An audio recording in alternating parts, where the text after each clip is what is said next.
Бүгүнкү күндө көпчүлүк адамдардын качан ден соолугунда бир көйгөй пайда болгондо анан дарыгерге кайрылып сергек жашоо образына өтө башташат. Мындай учурда көпчүлүк спорт менен алектенип, туура тамактануу жолун издей башташат. Сергек жашоо күнүмдүк сууну керектүү өлчөмдө колдонуудан башталат.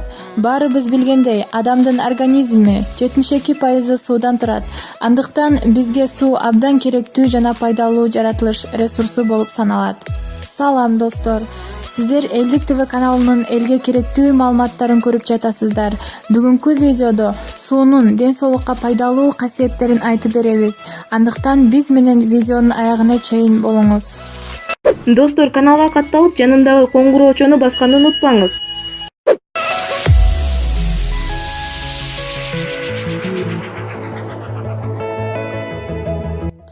Биз күнүмдүк турмушта сууну ар дайым ичип жүрөбүз, бирок сууну күнүнө адам үчүн канча көлөмдө суу талап кылынаарын биле бербейбиз.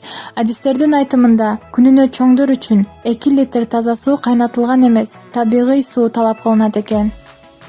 Себеби организмде тамак сиңирүүчү процессти жакшыртат жана эгер сиз арыктайм деп жүргөн болсоңуз, сууну көбүрөөк ичип, аз дегенде 2 литрден кем эмес ичип турушуңузду дарыгерлер кеңеш беришет.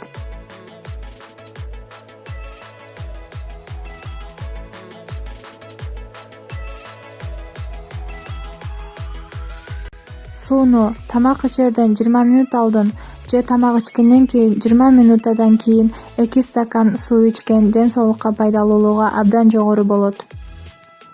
Көбүбүз тамакты чай менен ичебиз. Бул ден соолукка бир аз зыяны болушу мүмкүн. Анткени чайдын курамында кофеин болот.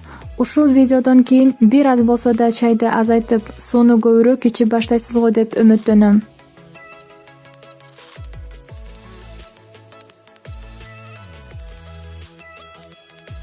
Ошондой эле теринин ымдалуусуна, чач менен тырмактардын мыкты сакталуусуна абдан пайдасын тийгизет.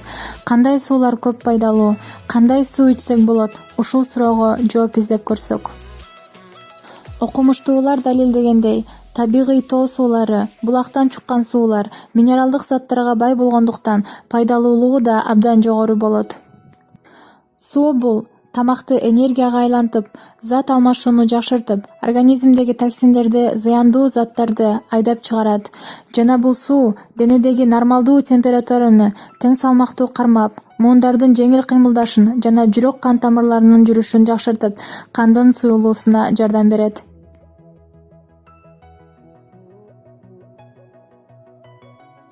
Суу канчалык шаркырап аккан сайын таштан ташка урунган суулардын курамындагы минералдык заттар башка сууларга караганда 64 эсе көп болуп, өзүнүн пайдалуулугу жогору болот.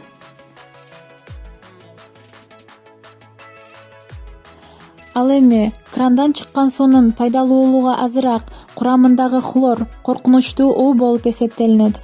Ал бир эле убакытта суудагы зыяндуу бактерияларды өлтүрбөстөн, организмге пайдалуу йод, марганец, калий, кальций, цинк сыяктуу организмге пайдалуу заттарды да жок кылып таштайт.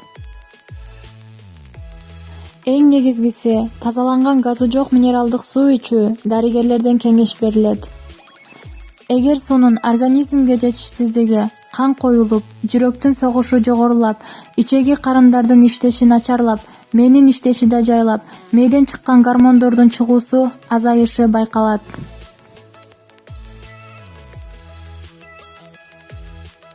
Иммунитеттин азайышы да билинет. Анан дагы дарыгерлердин айтымында, жүрөк жана бөйрөк оорулары менен ооруп жаткандарга суунун нормадан көп ичүү зыянын тийгизет экен. Ден соолук адамдын эң биринчи байлыгы болуп келет. Андыктан ар бирибиз организмге кам көрөлү достор. Бүгүнкүгө сиздер үчүн даярдалган маалыматтар ушул. Эгер сиздерге бир аз болсо дагы пайдалуу маалыматтарды жеткирген болсок, бизге лайк басып, бизди колдоп жатканыңыздарды билдирип коюңуздар достор. Эгер сиз биздин каналга биринчи болуп келген болсоңуз, бизге катталып, жанындагы коңгуроону жандырып коюңуз. Ошондо бизде чыккан пайдалуу маалыматтар жөнүндө биринчилерден болуп көрө аласыздар. Албетте, кийинки видеолор кандай болушун кааласаңыздар же ой пикирлер болсо комментарийге жазып коюңуздар. Албетте окуп жооп беребиз. Кийинки видеого чейин ден соолукта көрүшкөнчө демекчимин.